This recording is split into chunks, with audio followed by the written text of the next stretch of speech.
After 2 knee replacements before I turned 50, the biggest mistake that people make when they're measuring their knee replacement progress is going solely by the numbers and the timeline. In this video, I'm going to show you the ways that we traditionally measure progress in a knee replacement, why those measurements can actually make you feel like you're failing when you're not, the 4 sneaky ways that progress actually showed up in my own knee replacement, and the one tool that I use that completely changed the way that I looked at my healing. So if you're over there shaming yourself because your numbers aren't where you think they should be, this one's for you. You gotta remember, I was a patient, so I was you at one point.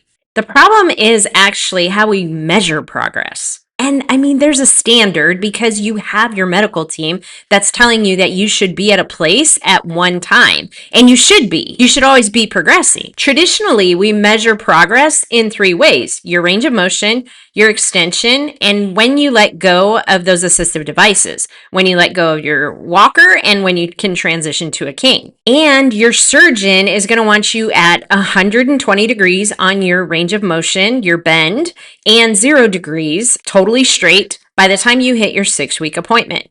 That is their guideline. But honestly, progress happens all along the way. It's not just those 3 things. The truth is, when you're not hitting those timeline markers, and your physical therapist is going to tell you you should be here at this time and here at this time, when you're not hitting those, you can feel like you're doing something wrong. And I'm going to encourage you to see it some way different. It is super important that you work on that range of motion and that extension. But I need you to understand that my extension was supposed to be 0 at 6 weeks, and it was actually 3 to 5. Now, my doctor wasn't worried because I had been through this before I had my other knee replaced. So he wasn't worried, but it was something that I was alarmed at. And when he asked me what the problem was, I told him. That's another video. The important part with this is that if I would have just measured myself by that 0, I would have gave up. Well, I probably would have downward spiraled, but it's important to understand that's not the only thing that we're looking at. This is where I'm going to talk about tangible versus intangible goals and how you can see those. Tangible is really that 120 and 0. It's something you can hold on to. Those intangible ones,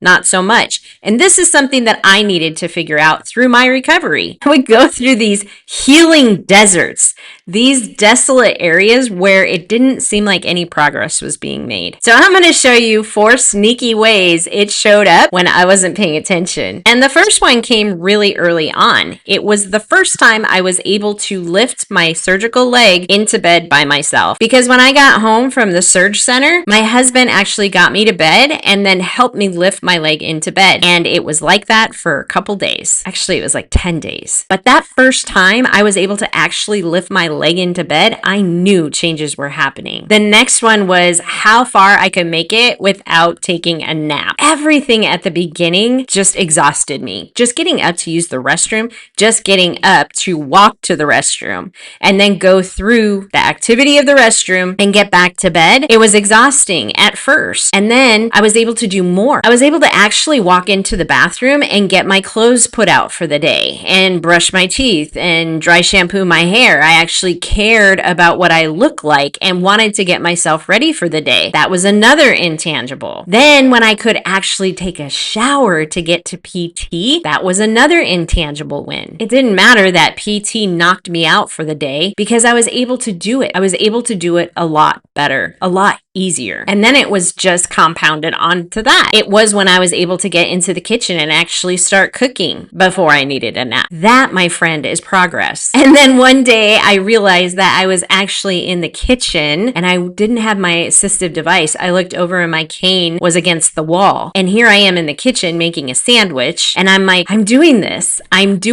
on my own without an assistive device. Now it's easier to do in the kitchen because you can hang on to the countertops, but it didn't matter. That was the first sign that I was actually going to be releasing that assistive device. And then the 4th way that it showed up in my progress, I remember getting dressed stressed every single day, but I also remember being frustrated because I still had a chair in my bathroom because I still needed to sit down to put my pants on. And I wanted so desperately to stand up while putting my pants on. It was a thing. I don't know. Everybody's got it. But I went into PT and he asked me, Suzie, what is it that you're not doing at home that you wish you were doing? And I said, really, you want to know? And he said, yeah. I said, I cannot stand in my closet and put my pants on without a chair. And he's like, okay, so balancing on your surgical leg. And I said, yeah. So guess what we did? He actually added in exercises that helped strengthen that leg. And then we worked on balance. Those little baby steps, those small wins actually got me to stand in my closet and cry because I knew that was something that was really, really important to me.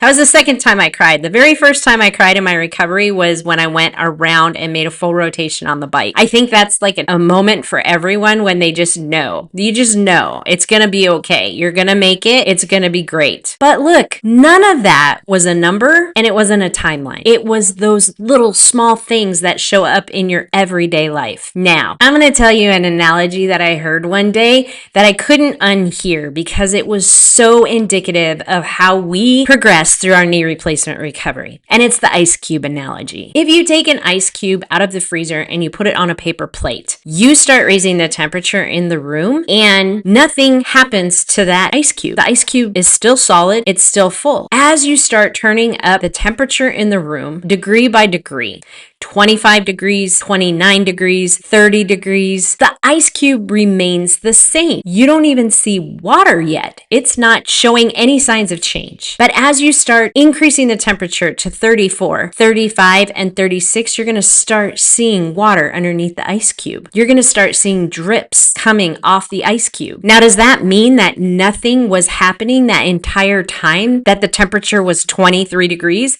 and 25 degrees? Not at all. That's the way that you need to look at your knee replacement recovery. Changes are happening all the time at a cellular level. Nerves are generating, blood vessels are vesseling, muscles are getting stronger. Transformation is happening. See, the drop and the puddle of water underneath the ice cube, that wasn't the beginning of the change. It was just evidence that it had been happening all along. So here's what I encourage you to do. This is going to give you a quick win. Stop measuring only what can be measured. Instead, ask yourself this question. What is one thing that I can do today that I wasn't able to do last week or last month or 2 months ago? Because the numbers create pressure, but real life progress, that builds confidence. This is the getter-getter recovery method. As a getter-getter, we don't ignore the numbers. We just don't let the numbers tell the whole story because healing isn't just about bending or straightening your knee. It's about learning to trust yourself again. And sometimes the biggest progress that you're making is happening way before you can see it. If you want to learn more about the getter-getter recovery method, check the link in the description. If you like this video, you're going to want to subscribe. Please save it, share it. I'm dropping these weekly so that you have a calm and confident knee replacement recovery.